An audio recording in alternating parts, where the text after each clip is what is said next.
Good morning. Welcome to Accuracy in America. I'm your host, Don Irvine, joined by my co-host, Brian McNichol. Good morning. Hello. I'm sorry. Hello, deplorables, drags, despicables, chumps, Neanderthals, and those dog-faced pony soldiers. That's right. And the today's weather report We is heard from the chief of the dog-faced pony soldiers last night. which we'll get into a second. I just want to say we're having a pretty good weather day today. So I keep saying we keep talking about spring is almost there. All right, so That's right. Here it is. I am showing you the free free government test kits. You get to get 2 of those. I ordered them since I figured, hey, look, we've all paid for this, right? You know, President Biden ordered what 500 million of these. 250 million still have not been requested. They're still waiting to be shipped. But I did, and maybe other people have done the same thing. I had to double check this morning. So they are manufactured for iHealth Labs in Sunnyvale, California, but they are made in China. They are. Now, here's my question for you. Is there an expiration date on it? Yeah, I don't see one on the outside. I wonder if you open it up and there's something on the inside. Maybe it's on the inside. It's not on the outside. I'm going to have to investigate further. But I wanted to keep them intact, just for props for today. Yeah, I am. And there'll be collector's items someday, right? People will be selling them at little carnivals and stuff. But I'll tell you what, I was thinking about doing that because like some of these venues, like for concerts and stuff, are still requiring it. It's free. Here's my negative test I just took. Thanks, Joe. Right? Yeah. All right. So you mentioned here just after you gave our grand opening again about our commander in chief talking about the State of the Union last night. So as you know, I don't bother staying up for these events anymore. It's like unless there's something super important, you're not going to see me up Sunday through Thursday past 8 o'clock. I figure I can watch clips and read about it later. I don't know. Did you actually watch it live, or did you do something else and then read about it later? I saw most of it live. All but the first minute or two I saw. They're reading the polling, right? Which you can tell is like, people think we are crazy and nuts, and they're not going to vote for us because they're convinced we're insane, and we better do something about it. That's what I heard, right? But there was, it's not defund the police, it's fund the police. It's like, well, really, that's not a federal function either, right? But you shouldn't be on the side of defunding the police, right? So now he wants to, of course, his thing will be, well, let's spend a whole lot more money on federal law enforcement, which is exactly what we do not need, right?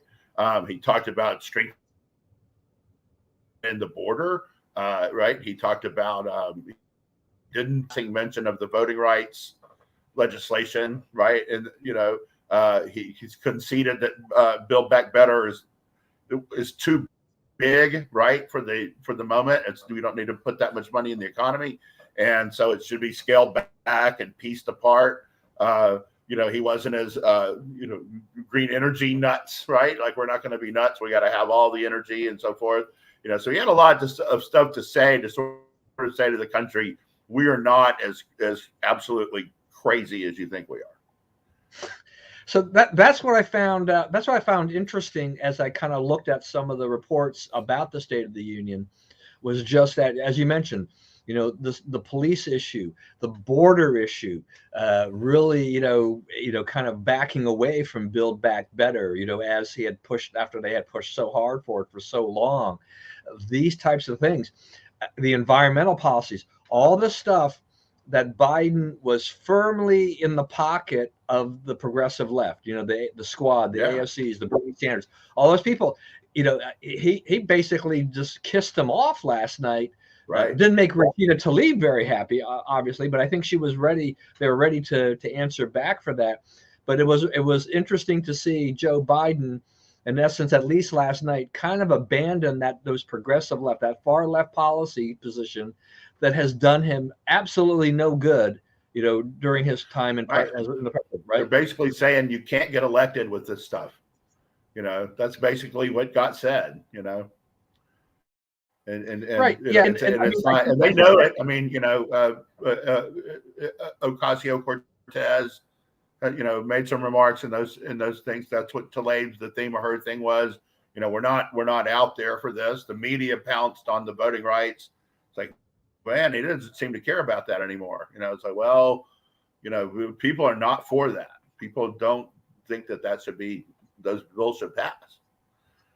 Yeah, I There's mean, no pressure about on the Senate to break on that. Yeah. I mean, he cares about the Voting Rights Act enough to, I mean, I think at this point it's really just finger pointing to say we can't get this done because the Republicans are in our way and they don't want, they Right. don't want, they don't want these Right. reforms. Right. So I mean, at this point in the history of the country, right, there ought to have to be a pretty good bit of momentum behind an idea before it becomes a law, especially something that would be that much of a sweeping change, right?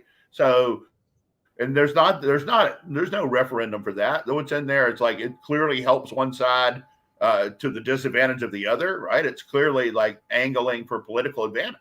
And I think Americans can see that. Yeah, but yeah, I mean, if you're the squad and these guys, I mean, I look back and I think, we've talked a lot over the last year plus about Biden and, kind of listening to that progressive left faction, the far left part of the party, to try to craft this agenda. And we've seen that in the programs he has tried to push forward. Now, here they are. What is it? So we're 13, 14 months into this 14, 15 months into this presidency, whatever it is now, that it doesn't work. It's not Right. it's not something that the American, voters, the populace really wanted to see in action. They have other things on their plate, other things that are front and center. And so this is it. And so he is now pivoting, which in some senses I think is a good thing. I mean, if he shuts those guys off, that's in general a better thing for him. That's a better thing for the country. I hate to say it's a better thing for the Democrats, but it's better for them to get away from those Looney Tunes than to listen to them in a broader sense. But it does leave them somewhat devoid of real programs. I mean, I think what animating principles at all, right? Right. I mean, didn't one of the things he was talking about though? Didn't he say something about this is all they've been for? Yeah, I mean, didn't one of the things he was trying to say was like, we're going to end cancer or something like this? I mean, can you at least ground yourself in reality? I mean, we're going to be fighting cancer forever. But we've made a lot of progress, during our lifetime. But end cancer? I mean, that's nice. I mean, let's shoot high on that one. That one doesn't. Well, I mean, I hear you. It's not realistic, but I don't mind that we have a lofty goal there, and I don't know that the federal government is the source of the funding for the research. Probably some of the basic research it has to be funded by the government because there's not a lot of money in it otherwise. But I mean, there's not a, what I'm saying? We can debate the government role of this, but it's like, let's try to cure cancer if we can. I'm all for that. Yeah, I mean, I don't think anybody's against that. The realistic side of that is, it's not real. It's not right. there. It's like, mom and apple pie. I'm for them. Right. But also like, love baseball. Let's then settle the strike. Right. I also think. Now, I was going to say, it's like, we can do all kind of non-controversial stuff, right? If we don't really spend any money on it, then, hey, yeah. Yeah. What, my thing here though, is just, I think it kind of underscores how the State of the Union is, is really just kind of set up for the president to kind of hit those lofty goals, to kind of make Americans feel better and all of these things. The problem for Biden last night is that he doesn't have a lot to talk about that's on the positive. So you will go to a lofty goal like ending cancer because you really don't have a lot to say about what we've done and what we're going to do on policy. You know, there isn't anything on policy in my mind that really would get people excited about anything, because I've already proven to them in this last year plus that they failed to deliver on the things that they said they were going to do. So on NBC, right? It's Stephanie Rule and Claire McCaskill talking about, one of the shortcomings of his speech was that he didn't make enough big deal about his economic successes. And it's like you got to keep reminding people of how much better the economy was than when he took over. Like, no, you don't really want to remind people of comparing it to the economy to what it was under Trump, because it was much better under Trump, right? I mean, that doesn't work to his advantage. So, but they're like, he needs to talk more about he created all these jobs. He didn't create jobs. I mean, there's still less people working than when he took office, right? I mean, the workforce is still down. It's still below the number. It may have gone up some. It may be closer even back to zero yet. Yeah, and I don't think anybody's arguing that we're in a big job creation cycle of the economy right now, right? We're in an inflation, hide under your bed, try to minimize the losses phase, right? Yeah, I mean, the problem for Biden spending as little possible as possible. Right. I mean, the problem for Biden here, though, too, is just that, I mean, people could make an argument. I mean, I think Stephanie Rule, Claire McCaskill, they can make an argument that the economy is doing fairly well in very broad general terms. I mean, but the problem here is that you can't separate some of those things from what is the headline, and the thing that affects people the most, which is this inflation issue. And so right. if he talks about the economy, then he must talk about inflation. And that puts him in a very difficult spot to have to do this, because he doesn't have an answer. He doesn't know where to turn. His advisors don't know where to turn. I mean, I've seen Celia Rouse, and I say, you're clueless. I mean, you're supposed to be the economic advisor, you're just like the top person, and you really don't understand what is going on in this economy and a way to try to fix this. Right. And when people look at the economy, when you ask them, is the economy doing well, right? How did they judge that? Well, everything cost a heck of a lot more than it did before Biden started, right? Gasoline, groceries, rent. You can't even buy a car. Your car better keep working, right? Because right now there's a real pinch in the car supply, right? And so if you buy a car now, you're going to pay through the nose, new or used. So, I mean, and Biden bragged, he said that's most of inflation is, this squeeze in the car market. It's like, well, sort of, but, most of it is caused by the rise in the price of fuel, right? I mean, what you've done is you take, $40 to it's over 100 now, right? Price of a barrel of oil is over 100 now. So, yeah. That's your problem. That's where your growth is going. Everybody has to pay fuel costs, because whatever you buy, someone brought it there, and you have to pay more because it costs them more to bring it. Everybody's prices are going up now, and pay is not keeping pace. And so I don't know. If economic success is not really something he's in position to talk about right now. Yeah, I mean, it was one thing, and this also, but the pandemic is creating some weird economic stats. Like he talked about, he said the economy grew 5.7% last year. They haven't changed tax policy, right? They haven't raised the corporate tax back up from what Trump did, right? We're still operating on Trump's thing. So, which was designed for that kind of a recovery, so yeah, you're getting some big numbers as it comes back, but yeah, it's unbelievable. He's right about that. Yeah, I mean, it's just awful. Yeah, there is a squeeze in the car market, but this has been an ongoing issue about chips, and other issues. I mean, labor problem. There's a Yeah. myriad of issues there that contribute to that. I mean, I was reading the Wall Street Journal today. I mean, another example of how crazy things are in buying a car. There was a guy in New York trying to buy a car. He wanted a Lexus hybrid, and the dealer, he was going to pay cash. And so here's another wrinkle in all this. The dealer said, no, he says, you need to finance the car. He's like, I don't want to finance the car. No, he says, if you don't finance the car through us, we're going to charge you an extra $2,000. They were already charging him $6,000 over the sticker price to buy the car. They were going to tack on another $2,000 if he paid cash, because they get their incentives for what they get paid to finance a car. They weren't going to lose that in a tight market. Now he went ahead and and financed the car, and then he paid thereafter. But this is how distorted the economy is with this. As far as GDP or economic growth and things like this, you also have to say the headline number is the headline number again, just like with a lot of other things.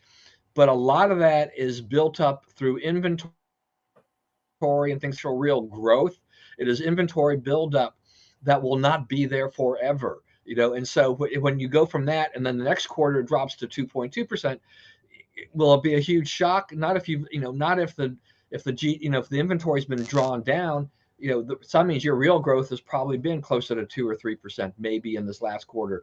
So they have a lot of things that COVID has definitely distorted the market. So our economic numbers are not, it's hard to compare them to before. And we still haven't evened out the country with all supply chain, all the issues, inflation being rampant. I mean, yeah, so people are getting pay raises. They have the upper hand on earning money, but that money's going right out the other hand because they're paying 20% more for milk or eggs or beef or whatever, Right. Things like that. They're paying what's fuel? I mean, gas is what? It's up well over 50, 100, what? 50, 60%, maybe 70% since last year at this time, So it's way up, and it keeps jumping up, as you just mentioned. I mean, this morning I decided to check the price of oil, and it had risen like $7 a barrel, even after the announcement of this kind of coordinated effort to release reserves, because releasing reserves is not the answer to lowering prices. We've gone through this how many times, but Biden has not learned a lesson here. It's like, this is not the problem. Open the pipeline. Yeah. Drill, baby, drill. Right. I mean, and more people are starting to realize this. And I mean, Europe, they put themselves into their own pickle here on, how much, as we go kind of, we're going to kind of segue here into the whole Russia-Ukraine thing as a result of this. But they have put themselves into this situation where they are reliant on Russia for gas, for a lot of things. Because why? Because they wanted to go, get rid of the nuclear energy. They wanted to be green. They wanted renewable energy. And guess what? You've now said that have now acquiesced and said that you have to rely so much on Russia. If Russia cuts you off, you got a real problem. I was reading, I think Poland and Lithuania, what they did is they built ports for liquefied natural gas, so they can take that in, which is going to help them. But the other countries, no, they thought, oh, okay, hey, Russia, they're fine, Putin, fine, and they're seeing kind of what's happening here. It's interesting to note that the left, you basically have kind of a left of center government now in Germany, right, with Scholz. I mean, him, and then the left leader in Britain, Labour Party leader. I mean, they've come in and they said, we've got to build up our defenses. We got to do they have to do a lot more things now, things that they had eschewed, and they're now saying, they're now kind of coming over to our side. Red pills for all, man. I'm telling you, people are seeing why we were doing what we were doing. Yeah, absolutely. So this invasion started. The other thing about that, here's the other thing that you mentioned liquefied natural gas, right? President Trump was in office. We were building those terminals all over the place so that we could export it, right? and we had built up a nice little pipeline of getting it to Europe and challenging, Russia for that business, right? So Biden becomes president and says, no, you all use Russian gas because we don't want to promote global warming by using American gas, right? Right. Putting us out of business and driving up the price, and with our people on the sideline. I mean, it was like suicidal. It's like they're flying the plane into the mountain. And now, your polling's in the 30s, and your congressional polling is way underwater, and they have 35 people quit or whatever it is, and they have a big problem. So that's good stuff. It's like what they're trying to do is pretend to be Republicans because their policies don't work. Yeah, no, I mean we don't learn anything else from this is that their policies do not work. Yeah. So we're now into, I guess, what day six? The invasion started last Thursday? I guess, is that right? And so so we're almost coming up on a week since Putin tried to roll in there and take Ukraine. I have found it really interesting because this is going on far longer in my mind than I think Putin thought it would have gone under. I mean, I keep thinking that Putin thought, okay, this is a 2 or 3 day operation. We're just going to go in there. Ukrainians are going to cave. They're going to roll over, and we've got this. And we can continue our expansion. But Ukraine has been extremely resilient. Zelensky, who a lot of people around the world used to think was just a clown, and because this former comedian becoming president and all this stuff, I think he's becoming kind of a world hero for standing firm on this. It's been kind of an interesting development watching how Ukrainians have taken up arms against the Russians. Yeah, it's like it turns out that there's some pretty tough people. And the other thing it turns out is that Russia is not all that capable militarily. Like, it appears that they did not, they didn't anticipate this lasting very long. So they didn't really, and they they had to not push in all their military capability because they couldn't fuel it. They couldn't supply it, right? Their logistical apparatus is not working. And so now they're only up to 80% now, and they're not, the objectives are not being accomplished all that quickly. And, it's turning out that a lot of these soldiers, thought they were on a training mission, and they didn't realize, they were actually going to go kill somebody in the next country over. They're like, we didn't sign up for this. We're not doing this. So, there's some real questions here. What if we find out that really all there is to the Russian military is the nukes? Okay, if that's really the only thing they have going. Yeah, John Kerry talking about global warming. That is pretty funny. Like, oh, please, as you bomb things, try to remember global warming. It's like, dude, so so we have, it's sort of a problem here because he's starting to talk about nukes, and we're like, oh, he's not serious, but he may not have a whole lot of other arrows in the quiver, and he can't really back down, right? What would happen to Russia if it backed down and say, hey, sorry, you guys are tougher than we thought. It's not really worth it. Then what happens? That's not thinkable, right? I mean, how does this end? I mean, game it out. Yeah, I mean, this is not a situation where Putin says "my bad" and then let's just go back to where we were, kind of thing. It's not going to happen. I also kind of wonder whether if they talk about the formality of it. It's one thing on that point. They take Kiev, right? They capture Zelensky. They whatever, right? They topple the government. Okay, I don't think that that's going to convince the Ukrainians to stop fighting, right? I think that the Ukrainians' definition of losing this war is a lot different than what the Russians think it is. I think the Ukrainians appear to be ready to fight to the last person and to fight bitterly and to help them just to spite the Russians. So, I don't know that, I don't know how much stomach the people who run Russia with Putin have for this. I don't know how much power he shares, right? Much, how much is he just a one man band, and he's able to control all this stuff because, the end of empires, and he may be there now. That may be what's going on. And what happens in a leadership vacuum there? What happens? Who's next? What's next? Who controls those nukes then, right? So, I mean, probably someone, our vision in America is that it'll be someone more stable, right? More amenable to world norms and playing fair, but it may not be, right? It could be someone a lot more radical. I mean, we don't really know.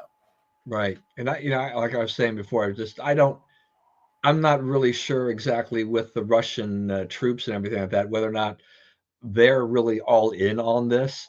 I mean, their failure really to take Ukraine after almost a week shows that I mean, they just were not well prepared at all for this event period. That all those weeks of threatening by massing troops on the border and all this stuff, um, they still were really not ready for this.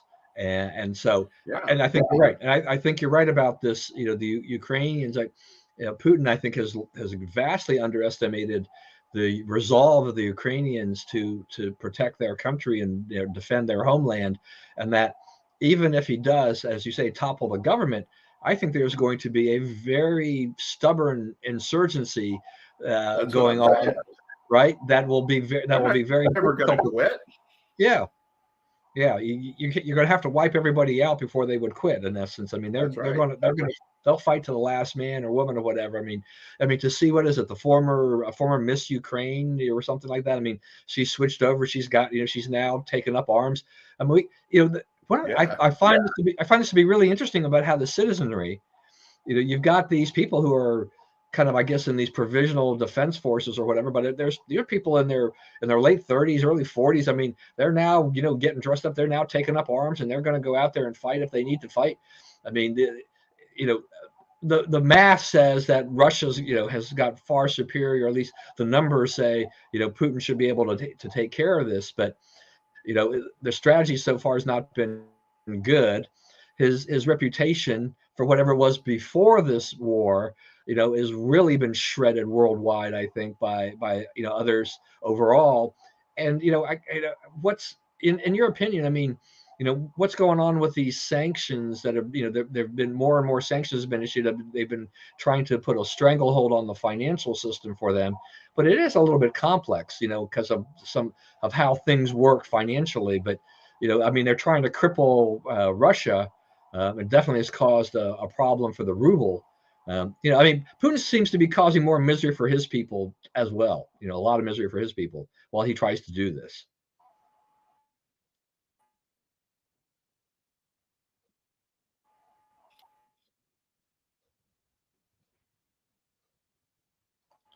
Right. And he at the top prices, so they're getting money. So, it's a while for it's a financial squeeze on him and his inner circle personally, but it appears to be, you know, there are too many satellites now. There are too many people who have phones, right? It can't be blocked. The people in Russia know that their country has done something that they're in the wrong for. I mean, they invaded another country for no reason, with no provocation at all.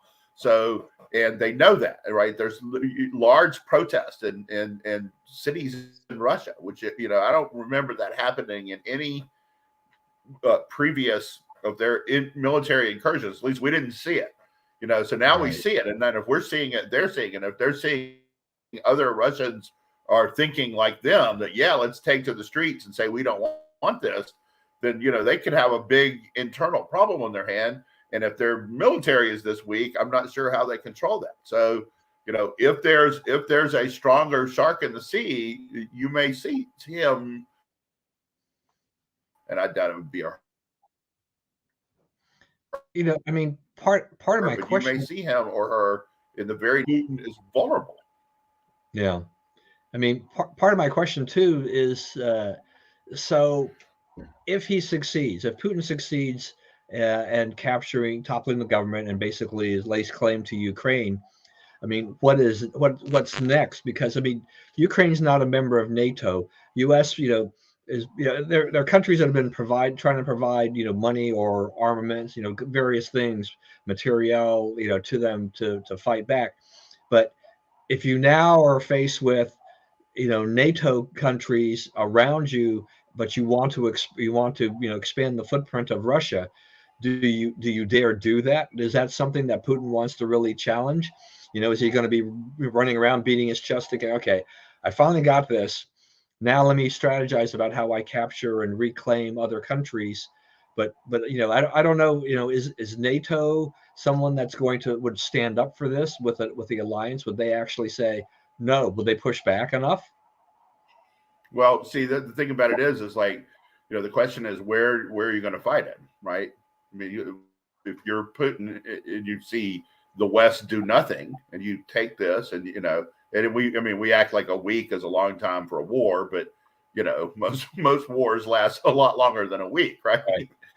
So, you know, saying he closes this deal with relative ease. And I mean, if we're sitting here a month from now and this is effectively over, he's dominated Ukraine in every way, then he's ready to move on to other stuff, right? If he can do that, then what is next, right? I think the Finns have kind of said we're throwing in with the West, and come what may. So what may might come, you might see it, because they're somebody who's vulnerable and would be an asset to the Russians.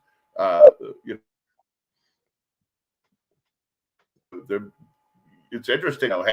Hey West, we want on this train. We want yours, not theirs. So it's like he can't claim that he's being asked in by the people, which is essentially the argument he's making in Ukraine, is that he's been asked to come in by the poor disaffected Russians there, right? So I mean it's that argument won't work any further. It doesn't really work in Ukraine, and it's not going to work anywhere else. So then you have your people saying, why are we going around, conquering things when we're poor and in bad shape here at home? Why don't we fix home and leave these other people alone? So, I mean, he's going to have big problems at home, and, he's running into being pretty isolated diplomatically. Right. I mean, let me throw something else out too. It's like, something that Putin has made a big push with are sports, right? And now, their teams, are being banned. The athletes are being banned from competition.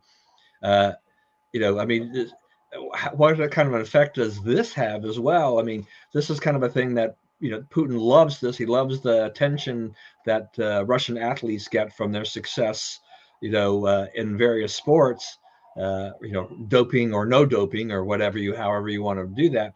But they're now going to be prevented from participating in a lot of competitions while this goes on. Does this have a long-lasting effect, on these athletes and the country as well?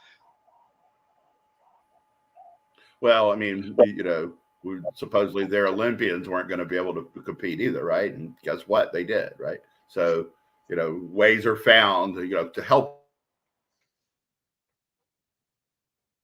athletes. And it's like, okay, these people can make a difference.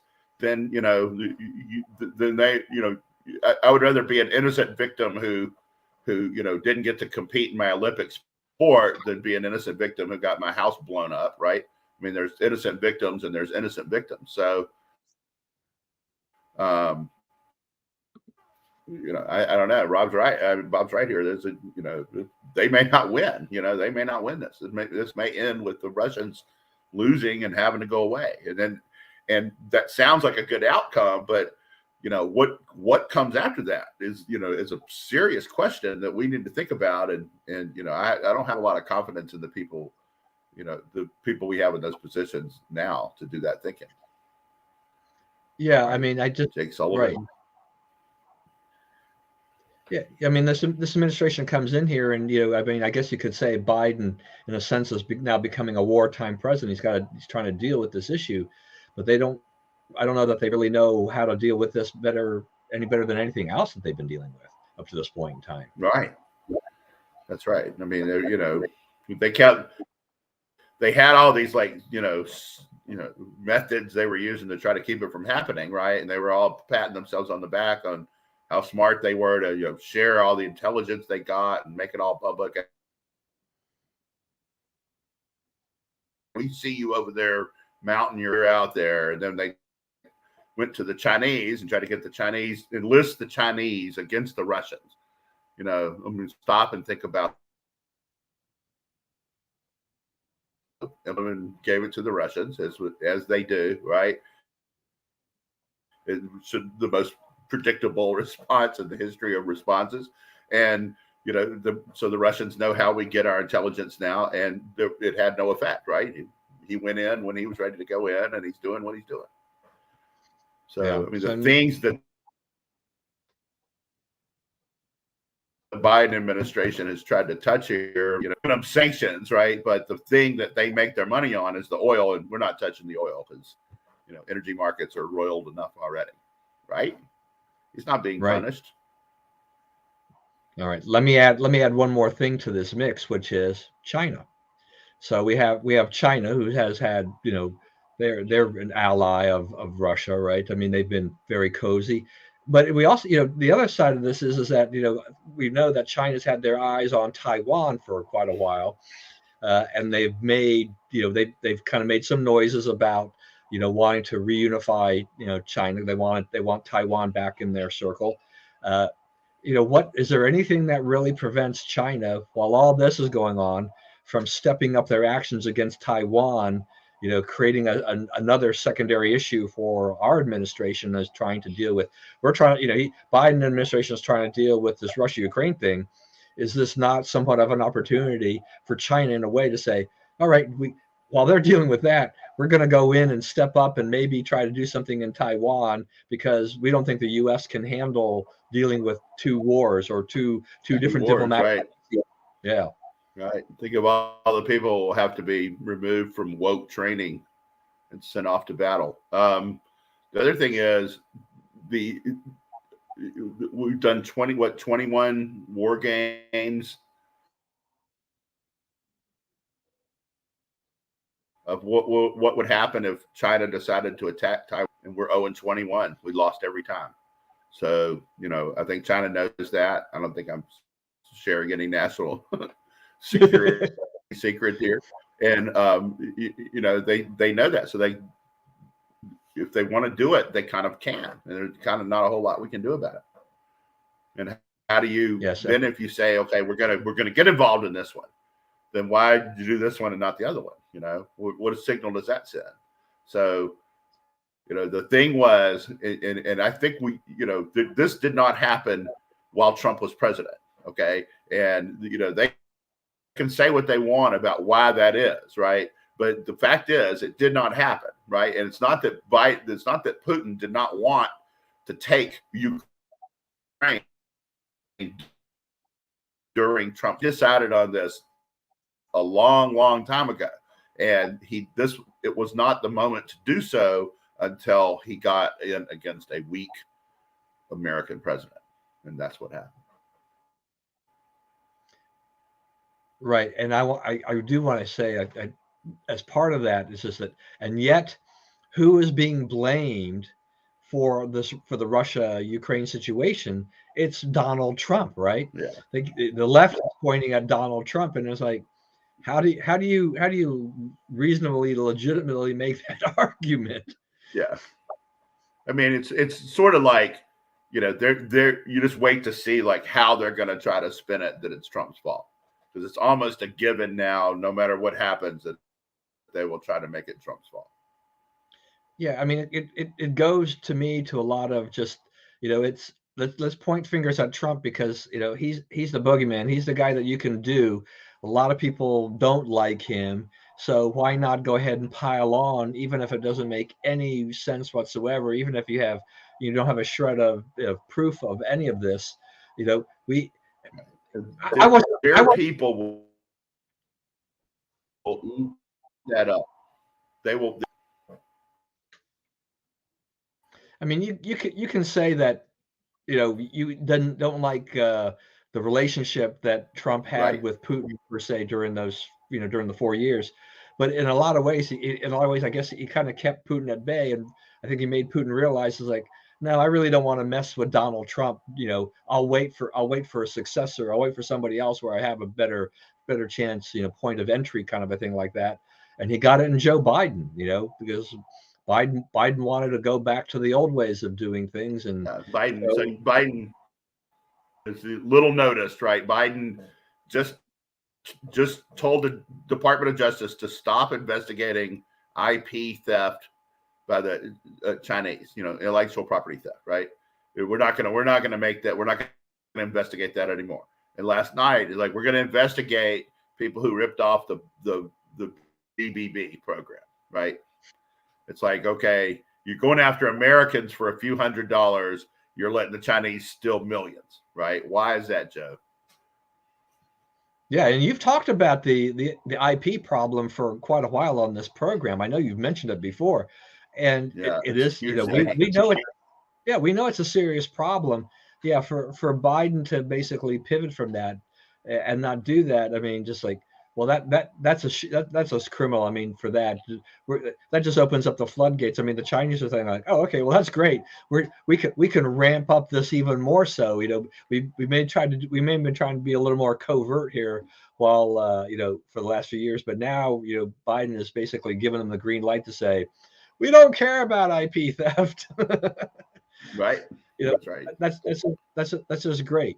um, so we'll go ahead and move on to the Texas primaries, because it's an interesting thing there. Texas, the initial news reports I saw before the primaries were just, how this is going to be a test because of, with the heavily gerrymandered districts drawn by the Republicans in Texas, and all the voting rights laws and stuff like that. One of my first thoughts was just that, okay, so when we get to a primary in a Democrat state where the Democrats have gerrymandered the heck out of things, will the media say, well, let's see how the heavily gerrymandered, see the districts drawn by the Democrats are going to, what's the result of that? You and I both know. Let's hear this about New York, right? New Yeah, York, supposedly they gerrymandered the Republicans out of at least 4 seats, right. right? We got the map, rammed a map through that was completely unfair. Yeah.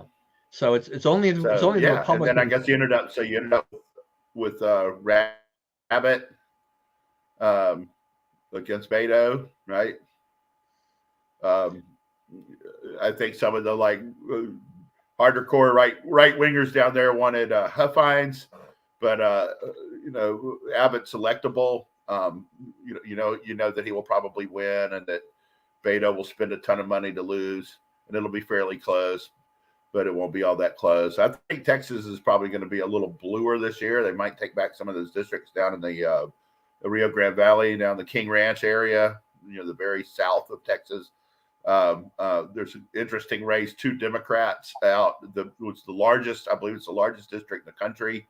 It's like from El Paso down along the Big Bend area. It's a huge congressional district, and one of them is a Democrat, but he's like a standard prairie populist type of Democrat, and the other one is a communist, right? And I think the Democrat had some.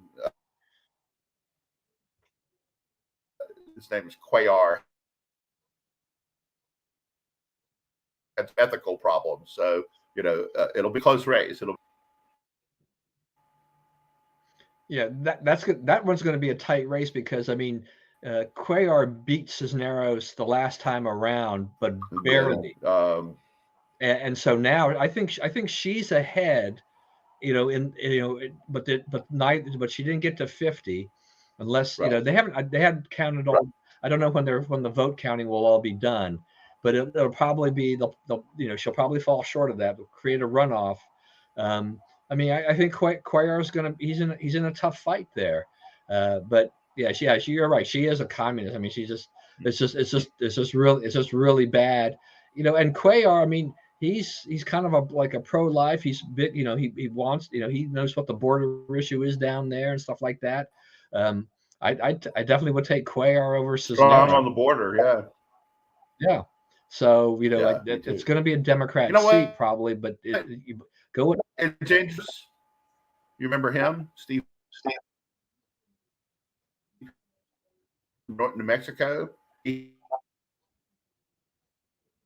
had the being strong on the border would kill him there, and it really helped him, right? Because the people who live along the border know that the border has to be guarded, right? They see the impact.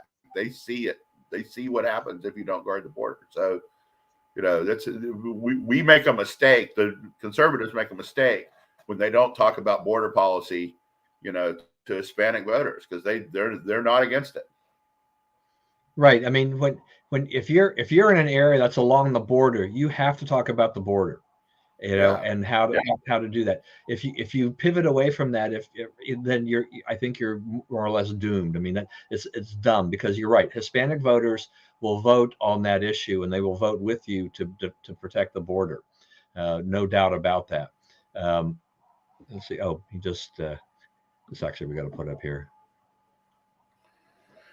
That's right, Tony Gonzalez. That's right. That's 78% this time. Tony was a student of Bob's. Right, Now right. member of We Congress. talked about that before on the program, so good for him.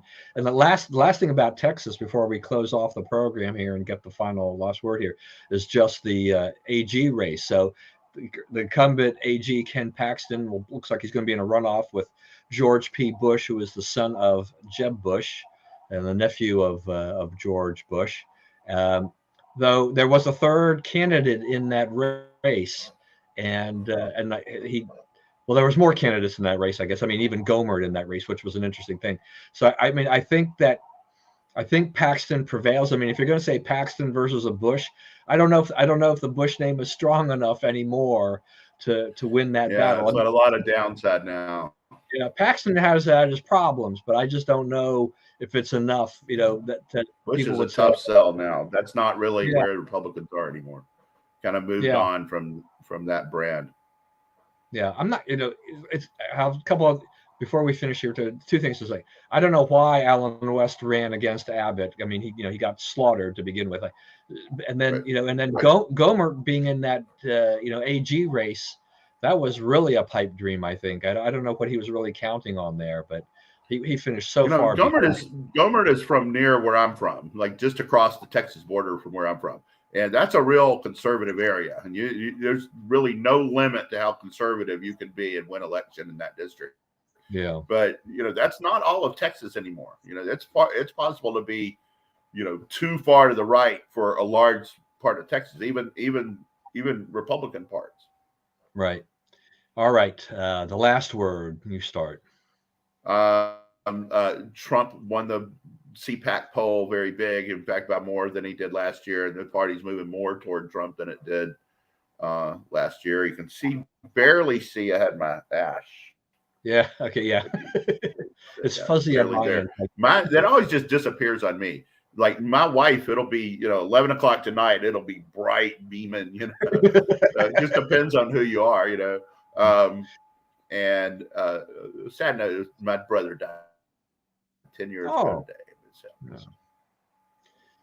So, well, a good day to remember him then on and everything. And I saw you posted about Marty's birthday, and he was actually when he was born, it was Mardi Gras. Yeah. And so we were arguing about what to name him, and so I'm like, well, it is Mardi Gras. So yeah, why not? that's how I won the argument. All right. So we do have to say, too, it's like, so a lot of people thought that we were going to have baseball. And then now we've seen the first two series of the season being canceled. I mean, what's your outlook? Well, they all stand to make too much money. I think this will get solved, and they might even put those games back on. I think I read the owners are saying, we're on third base basically. So we'll see. Yeah, But if you go on Twitter, there's a lot of the players are on there saying, look, we just want to settle this and play ball, and they won't let us. So, we'll see. It's hard to tell. Yeah, I mean, there's a lot of stuff going on. We don't really know until we actually see what the labor agreement will wind up being in the end, and all of that. So, yeah, I hate it when we're in this time of the year and we should be watching spring training games or things like, where things should be developing. We should be moving on towards opening day, and we've got nothing. Though we do have college baseball, and there's some great things going on in college baseball. So I guess where we should turn our attention to for the time being, as to get our fill watching college baseball. March Madness starts in about 5 minutes. The first college start. That's true. I mean, yeah. So I mean, we do have that. Major League Baseball better watch out. I love baseball. I think it's a great sport, but in today's age, and the way we have the environment is just that you go on, you don't have your normal season, and COVID, COVID affected everybody in the sports, but you will lose people if you make the protracted thing. There's so many things to watch and do that you cannot afford to go on. So, both sides get it together. I don't know which side is really holding up the works here, but you're going to lose a lot more than you think if you don't get back on the field. Right. Another thing is one of the things the players are pushing for is 14 teams in the playoffs, and it's like, look, this is not the NBA, right? Yeah.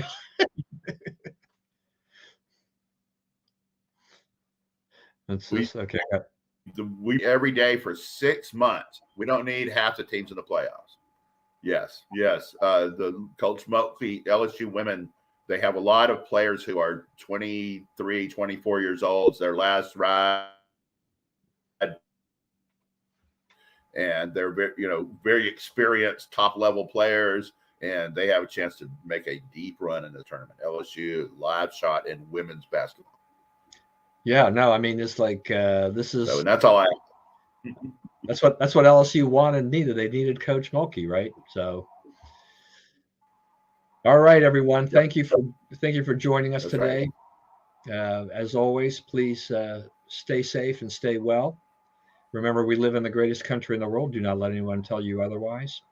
And of course, God bless America. And we will see you again next week.